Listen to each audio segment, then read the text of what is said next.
Bobi Wine asisinkanye munnange ate abakyala abakadde bambi kw'ossa ate n'abaami okuva mu community munnange ate eya Nubian Li esayidi gy'ava esayidi eyo. Kakati nno abakyala bano n'abaami munnange basisinkanye omukulu Bobi Wine ne bamuwa munnange ate ebirabo esayidi eno bye ngenda okubeera nga nkolagakokko mu maaso awo kw'ossa ate Spice Diana ate nga Chameleone munnange abadde akakasa ekivulu kya muganda wa Bobi Wine muyite munnange ate Dax Vibes esayidi eno bye ngenda okubeera nga nkolagakokko mu maaso awo. Kakasa nti nno video ogimpeera like kw'ossa ate n'okusubscribinga kasita obeera nga tonnaba muganda wange gwe alaba Jaminat Yugi esayidi eno. Kakati nno kansoke munnange ate wali embeera nga bwebadde ku kitebe ekya NUP wali Makerere Kavule bwete bwebadde wali omukulu Bobi Wine enkya yaleero munnange wali Bobi Wine amintize munnange ate abakadde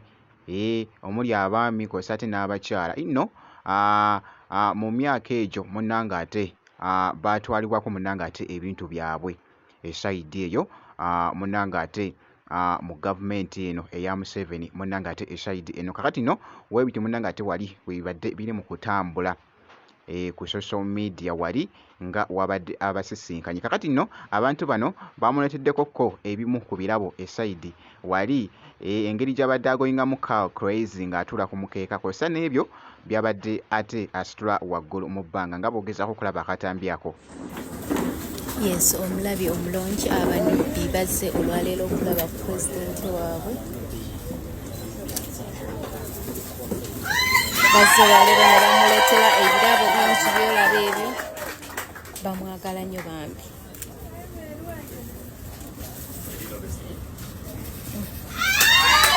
Anubbi.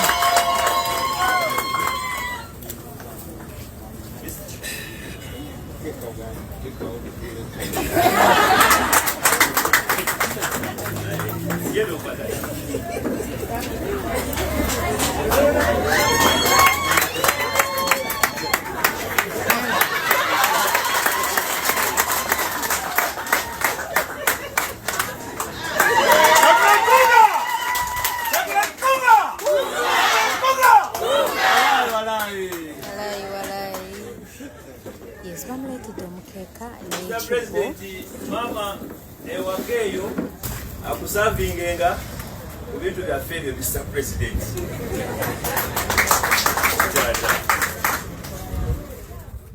Byebyo nno munnange ate ebikyagenda mu maaso esayidi eyo bwe nti bwenkoze okushekinga ku mukulu munnange ate Bobi Wine eruuyi eyo. Kakati nno wali ku sayidi y'emu Chameleone ayugumiza wali social media muganda wange avuddeyokko n'akubira mwana mulenzi munnange ate Dax Vibes drop ebadde yakabi nnyo by the way. Yawo obutalambani atazina mu butuufu gwane kyeweebuuza Dax Vibes abaddewo omwaka ku mwaka Yesu magambo mwena bakwano bange bwenna basikonsatya Dax Vibes tugenda kibeeramu wali August Kuma Showground muziki gwennyini mujje mulabe new generation new vibe Dax Vibes bagabe nakuzo mwezi ga 29 Augusto bim drop bw'atyo bw'abadde agikoze nga bw'ogezaako okulaba munnange ate akatambi ku sayidi y'emu ne Spice Diana naye n'akakasa nga bw'olaba akatambi ako.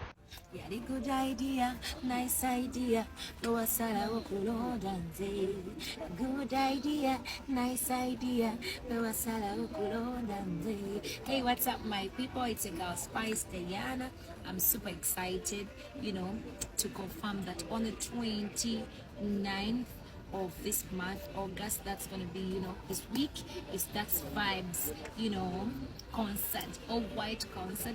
Make sure you guys come and support him at Puma Showgrounds. It's going to, give you the best time of your life, the best moments of your life. So come through and support my brother, abembogo wali wagulu na. So guys, be there and support him.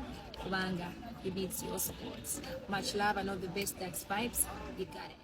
Actually ndowooza owulidde munnange ate Spice Diana engeri gy'abadde akakasa kw'ossa ne mwana mulenzi munnange ate Chameleone mu katambi wali esayidi. Kakati nno bwenti bwenkoze kakasa nti nno subscribinga kw'ossa ate n'okulayikinga video ebisigadde byonna obituleekere update yonna ojja kubeera nga ogifuna esayidi. Nzikiriza nkomewokko mu maaso awo n'ebirala katono nnyo bwenti.